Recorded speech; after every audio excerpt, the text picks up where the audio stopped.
My sister drove her autistic daughter to taking her own life, so I went nuclear and got her convicted. Now she's calling me from prison, talking about family loyalty, and begging me to help her appeal. I abandoned my niece without even realizing it. My sister has a daughter called Daisy, and I have 3 kids of my own. We had them at around the same time, so it wasn't uncommon for Daisy to be dropped off for a play date. And I knew she didn't have any friends at school, so I encouraged it as often as I could. I treated her like she was my own. So when one day I got a call saying she wanted to stay with us for a while, I agreed, because I knew my sister, and I knew she was a little cuckoo crazy sometimes. Daisy showed up to my front door with tears streaming down her face. Her eyes were so puffy I could barely see them, and the tighter I hugged her, the more she cried. I invited her inside and grabbed her a tub of Ben & Jerry's cookie dough. I knew from experience that the more I pushed for answers, the more she would budge. So I let Daisy take her time to answer, while I gently stroked her hair. Eventually she spoke, except not with words. She rolled up the arms of her sleeves. What I saw made me sick to the stomach. Littered on her tiny self were fresh bruises. I tried to keep my face calm, because I knew I had to be strong for her. This made her cry a little less. Honey, is it true that you came because you wanted to visit me? Suddenly her eyes flashed with anger. I literally saw her knuckles go white with how hard she was tensed up. What the actual F? Did my effing mom tell you that? At this point, Peggy was 13, so I thought I could trust her enough to tell the truth. I asked her what really happened. Turns out her relationship with her mom went south as soon as she turned 10, because that's when she was diagnosed with high-functioning autism disorder. And instead of, being a good parent and accepting her for who she is, her mom tried to beat it out of her. Daisy told me that if her mom ever caught her stimming or trying to meditate to regulate her overstimulation, she would shout right in her ears. And recently, she bought a speakerphone to amp up the autism healing. I felt myself choke up and sniffle to hold back the tears when she said that. In front of me was a kind and sweet girl that the world had been unkind to. I didn't know what to do, but one thing was for sure. There was no way she was going back to my sister's house. I promised she could stay as long as she wanted, and handed her my phone so she could order noise-canceling headphones and a fidget cube of her choice. I could tell she appreciated it, because even through her tears, the corners of her lips moved slightly upwards. I had no idea this was the calm before the storm. At first, Daisy was just quiet, staying in the guest room most of the time. I figured she was decompressing, so I gave her space. My own kids were a little confused about why their cousin wasn't talking to them like usual, but they didn't push it. Then, small things started to happen. My youngest, Timmy, came to me one day with a red mark on his arm. Daisy pinched me, he whispered. I tried to talk to Daisy about it, but she just stared at me with hollow eyes. I didn't do anything, so I convinced myself that it was a misunderstanding, but the incidents kept escalating. One night I heard a scream from the bedroom. I rushed in to find Daisy standing over my oldest daughter, Lily, who had a bloody nose. Daisy was breathing heavily, while Matt looked up at me with terror in his eyes. I took her to the living room and tried to stay calm. What happened? She just shrugged, like she didn't even register what she'd done. I was caught between wanting to protect her and needing to keep my kids safe. The guilt was eating me alive. Over the next few weeks, Daisy's behavior became more unpredictable. She would scream at the slightest noise,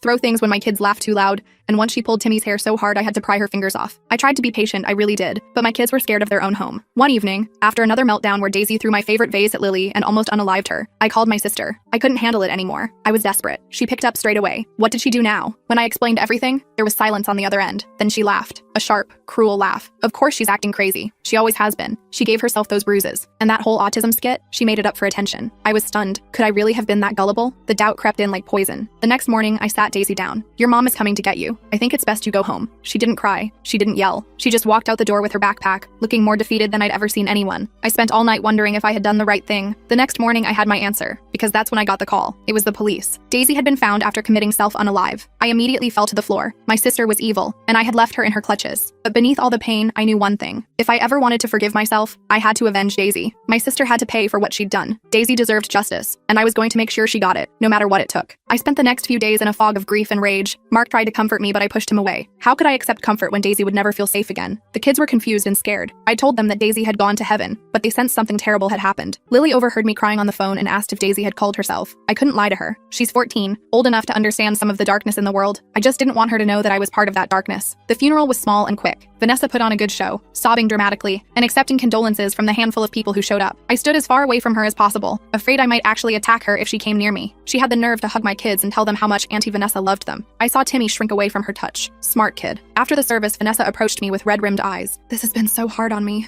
she whispered. I just don't understand why she would do this. I stared at her, unable to believe what I was hearing. Are you fucking kidding me right now? She blinked, taken aback by my tone. Excuse me? You know exactly why she did it, I hissed, keeping my voice low so the kids wouldn't hear. You tortured her for years. Vanessa's face changed instantly, her grief mask dropping away. Watch yourself, she warned. You're not thinking clearly right now. Grief does strange things to people. Before I could respond, she walked away to accept more hugs from distant relatives who had no idea who they were comforting. I watched her performance with growing disgust. She was going to get away with it. Everyone believed her act. That night, I couldn't sleep. I kept seeing Daisy's face, imagining her final moments alone and desperate. Around 3 a.m., I got out of bed, careful not to wake Mark. I went to the guest room, Daisy's room, and sat on the bed. We'd already packed up the few belongings she'd left behind, but I hadn't been able to bring myself to look through them yet. The small backpack sat in the corner where Mark had placed it. I unzipped it slowly, as if I might find something alive inside. There wasn't much. Some clothes, a toothbrush, her noise-canceling headphones. At the bottom, I found a small notebook with a worn cover. I hadn't seen this before. My hands trembled as I opened it. It was Daisy's diary. The first entry was dated 3 years ago, right around when she turned 10. The handwriting was childish, with little hearts dotting the eyes. She wrote about normal kid stuff, a TV show she liked, a drawing she was proud of, but even then, there were hints of trouble. Mom got mad again today. I don't know what I did wrong. As I flipped through the pages, the entries became darker. The cute handwriting disappeared, replaced by angry, jagged letters that sometimes tore through the paper. Mom says I'm broken. She says she'll fix me or get rid of me. I read for hours, tears streaming down my face. Daisy had documented everything. The autism healing sessions where Vanessa would scream at her until she collapsed. The time she was locked in closets for stimming. The food withheld as punishment for acting weird. There were names of neighbors who had heard the screaming but never intervened. Mrs. Patel next door. The Johnsons across the hall. Mr. Grayson, the building manager who once knocked on the door during a particularly bad session, but left when Vanessa said everything was fine. The last entry was dated the day before I sent her back. Aunt Rachel is sending me home tomorrow. I thought she was different. I thought she would help me. I can't do this anymore. I closed the diary, feeling like I'd been punched in the stomach. This was evidence. This was proof of what Vanessa had done, but it wasn't enough. A dead girl's diary wouldn't convince the police to investigate, especially when Vanessa would just claim Daisy made it all up for attention. I needed more. I needed witnesses. The next morning, I told Mark I needed to go to Vanessa's apartment building to get some closure. He offered to come with me, but I insisted on going alone. I didn't tell him about the diary or my real plan. I didn't want him involved in case things went sideways. Vanessa's building was in a decent part of town. Not fancy, but not run down either. The kind of place where people mind their own business. I started with Mrs. Patel, the neighbor Daisy mentioned most often in her diary. She was an older Indian woman who lived alone. When she opened the door, her eyes widened in recognition. "You're Vanessa's sister," she said, her voice guarded. "The one who took the girl for a while." I nodded. "Can I talk to you about Daisy?" She hesitated, then stepped back to let me in. Her apartment was small but immaculate, filled with colorful fabrics and the smell of spices. She offered me tea, which I accepted to be polite, though my stomach was in knots. "I know what happened to Daisy," I said once we were seated. "I know what my sister did to her." Mrs. Patel stared into her teacup. "I don't know what you're talking about. Please," I begged. Daisy kept a diary. She wrote about the screaming, the abuse. She mentioned you heard it sometimes. The woman's hands trembled slightly. "I mind my business. My niece is dead because everyone minded their business," I said, my voice breaking. "Please, just tell me what you heard or saw. Anything." Mrs. Patel was silent for so long I thought she wouldn't answer. Finally, she sighed. "The walls are thin. I heard things. Screaming, crying. The mother's voice was always so cruel." "Did you ever see anything?" I asked. She nodded slowly. "Once, I was taking out my trash. The door was open a crack. I saw the mother holding the girl by her hair, shaking her. The girl was making a sound, like a wounded animal. Did you report it?" I already knew the answer. "I called once. Anonymous. The police came, but the mother was charming. Said the girl had behavioral problems. They left quickly." She looked ashamed. I should have done more. I thanked her and asked if she would be willing to make a statement if needed. She hesitated but eventually agreed. It wasn't much, but it was a start. Next, I tried the Johnsons. They weren't home. Mr. Grayson, the building manager, refused to talk to me at all. "I don't want any trouble," he said before shutting his office door in my face. I was about to leave when an older woman approached me in the lobby. She had gray hair pulled back in a severe bun and wore a cardigan despite the warm weather. "I heard you asking about the girl," she said quietly. "I'm Elaine Winters. I live on the floor above them." My heart raced. "Did you know Daisy?" She nodded. "I'm retired now, but I was a school teacher for 40 years. I know the signs of an abused child." She glanced around nervously. "Could we talk somewhere else?" We went to a coffee shop a few blocks away. Elaine ordered a black coffee and drank it with shaking hands. "I saw the bruises," she told me. "Many times. Once I asked her about them directly. She said she fell. The classic excuse." She shook her head sadly. "But I knew. I've seen too many children with those same eyes not to know." "Did you ever hear anything specific?" I asked. Elaine nodded grimly. "One night, about a year ago, I was coming home late from my sister's. I heard that woman, your sister, screaming something about beating the evil out. I almost called the police right then, but..." She trailed off. "But what?" "Your sister has a reputation in the building. She's charming to most people, but if you cross her..." Elaine shuddered. "She destroyed the last manager's car when he complained about her playing music too loud. Slashed his tires, broke his windows. No one could prove it was her, but everyone knew. After that, people just stayed out of her way." I felt sick. This was the sister I'd grown up with. Manipulative, vindictive, but always able to present a perfect face to authority figures. Our parents never believed me when I told them about the things she did when they weren't looking. "Would you be willing to make a statement about what you heard?" I asked. Elaine hesitated. "I'm afraid of what she might do. My niece is dead because of her," I said bluntly. "Please, help me get justice for Daisy." Eventually, she agreed. I collected her contact information and thanked her profusely. 2 witnesses wasn't much, but it was more than I had this morning. When I got home, Mark was waiting for me with a worried expression. "Where have you been all day?" I tried calling. I hadn't even noticed my phone was on silent. I needed some time to think. I lied. I hated not telling him the truth, but I didn't want him involved yet. Not until I had something concrete. That night, I started researching child abuse laws and posthumous investigations. I learned that without a living victim, cases were much harder to pursue. The burden of proof was higher. I would need more than a diary and a couple of reluctant witnesses. The next morning, I got a text from an unknown number. "Stop asking questions or you'll regret it." I knew immediately it was from Vanessa. She must have heard I was at her building. The threat only strengthened my resolve. I was going to take her down if it was the last thing I did. Over the next week, I continued my investigation. I found more neighbors willing to talk, though most were too afraid to go on record. I discovered that Daisy's school counselor had filed a report with CPS last year, but somehow it had been dismissed after a home visit. I tracked down the counselor, a kind woman named Janet, who broke down in tears when I told her about Daisy's death. I knew something was wrong, she sobbed. She would flinch whenever anyone raised their voice. She stopped participating in class after her diagnosis. It was like watching a flower wilt in real time. Janet had copies of her reports and agreed to share them with me. It wasn't exactly legal, but she didn't care anymore. The system failed her, she said bitterly. Maybe you can do what I couldn't. Meanwhile, Vanessa's intimidation tactics escalated. Anonymous calls in the middle of the night. A dead bird left on my porch. My tires slashed in the grocery store parking lot. She was careful to leave no evidence linking her to any of it, but I knew it was her. Mark was getting suspicious about my grief project, as I'd been calling it. He found some of my notes one night and confronted me. "What exactly are you doing, Rachel?" he asked, holding up pages of witness statements I'd collected. "Are you building some kind of case against your sister?" I broke down and told him everything. The diary, the witnesses, the threats. I expected him to tell me I was crazy or obsessed. Instead, he hugged me tightly. "I'll help you," he said simply. What Vanessa did was evil. She shouldn't get away with it. Having Mark on my side made everything easier. He helped me organize the evidence and even used some connections from his job as an insurance investigator to get information I couldn't access on my own. About 3 weeks after Daisy's death, I remembered something from her diary, a mention of Aunt Claire, who had stopped coming around after a big fight with Vanessa. Claire wasn't actually Daisy's aunt, but Vanessa's sister-in-law from a brief marriage years ago. I'd met her a few times at family events, but lost touch after Vanessa's divorce. It took some digging, but I finally found her on social media and sent a message explaining who I was. She responded almost immediately, agreeing to meet. Claire was younger than I expected, probably early 30s, with a nervous energy about her. We met at a park, and she kept looking around as if expecting Vanessa to jump out from behind a tree. "I'm not surprised about what happened," she said after I explained why I wanted to talk. "I saw how she treated Daisy even before the diagnosis. There was always something off about how Vanessa parented." "What do you mean?" Claire twisted her hands in her lap. "It was like Daisy was a doll to her, not a person. Something to show off when it suited her and ignore when it didn't. The last time I saw them was at a family barbecue about 2 years ago. Daisy was stimming, just rocking a little bit, totally harmless. Vanessa grabbed her arm so hard it left marks and dragged her to the bathroom. I followed because I was concerned,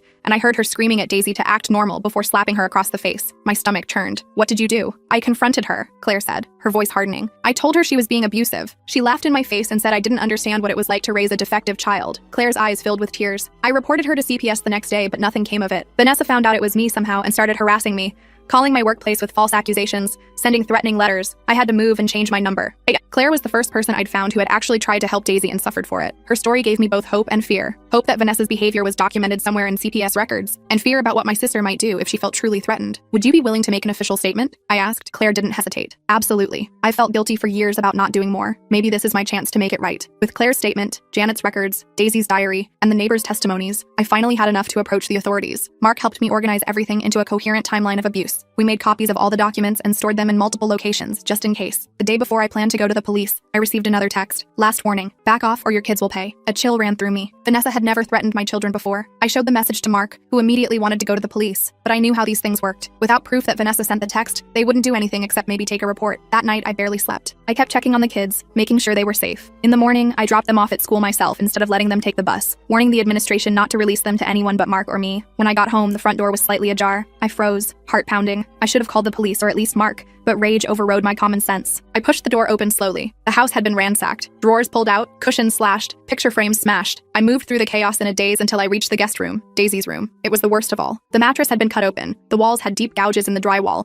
and in the center of the room was a small fire burning in a metal trash can. I rushed forward and saw what was fueling the flames, pages from Daisy's diary. I grabbed a blanket from the floor and smothered the fire, burning my hands in the process. Most of the diary was already ash, but a few pages remained intact at the bottom of the can. A noise from behind made me whirl around. Vanessa stood in the doorway, a kitchen knife in her hand and a wild look in her eyes. "You just couldn't leave it alone, could you?" she snarled. "You always were a self-righteous bitch." I backed up until I hit the wall. "Vanessa, what the hell are you doing?" "Protecting myself," she said, advancing slowly. "Do you have any idea what would happen to me if people believed your lies? I'd lose everything." "They're not lies," I said, trying to keep my voice steady. "You abused Daisy for years. You drove her to sewer slide." Vanessa laughed, that same cruel laugh I'd heard on the phone the night before Daisy died. Daisy was weak. I was trying to make her stronger, to fix her. Everything I did was for her own good. "You're insane," I whispered, looking for something to defend myself with. There was nothing within reach. "No, I'm practical," she countered. "Daisy was never going to be normal. She was always going to be a burden. I did my best with what I was given." She was close now, the knife pointed at my chest. I could smell alcohol on her breath. "And now I have to clean up another mess. It's really your fault, you know. If you had just minded your own business, we wouldn't be here." I was calculating my chances of making it to the door when we both heard it, the unmistakable sound of the front door opening. "Rachel?" Mark's voice called out. "Your car's outside. Are you home?" Vanessa's eyes widened in panic. She hadn't expected anyone else to be here. In that moment of distraction, I lunged forward and grabbed her wrist, twisting it hard. The knife clattered to the floor. We both dove for it, but I got there first, scrambling backward with it clutched in my hand. "Mark!" I screamed. "Call the police! Vanessa's here!" I heard him running toward us. Vanessa looked from me to the door, then made a break for the window. I tackled her from behind, both of us crashing to the floor. She fought like a wild animal, scratching and biting,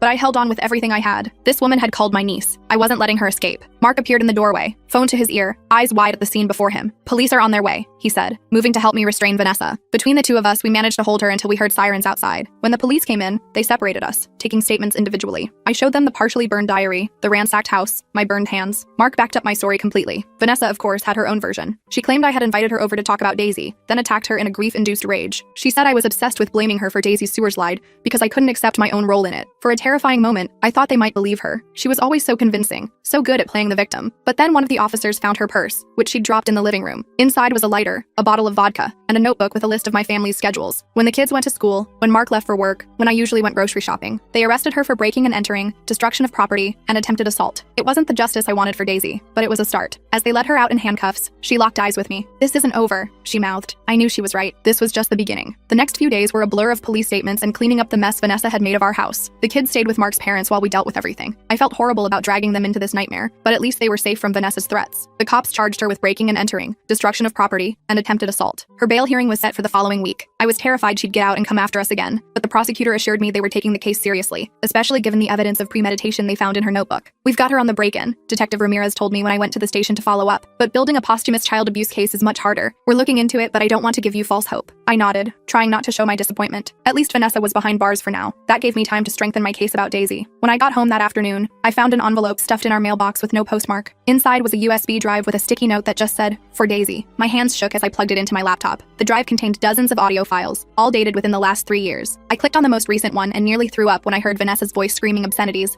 followed by what was unmistakably the sound of hitting and Daisy crying. "Stop stimming, you little freak. What did I tell you about those weird hand movements? Do you want people to think you're R-worded?" I slammed the laptop shut, unable to listen to more. After taking a few deep breaths, I opened it again and checked the other files. They were all recordings of Vanessa's abuse, her autism healing sessions, her threats, her violence. Some were just a few minutes long, others went on for over an hour. There was also a text file named README.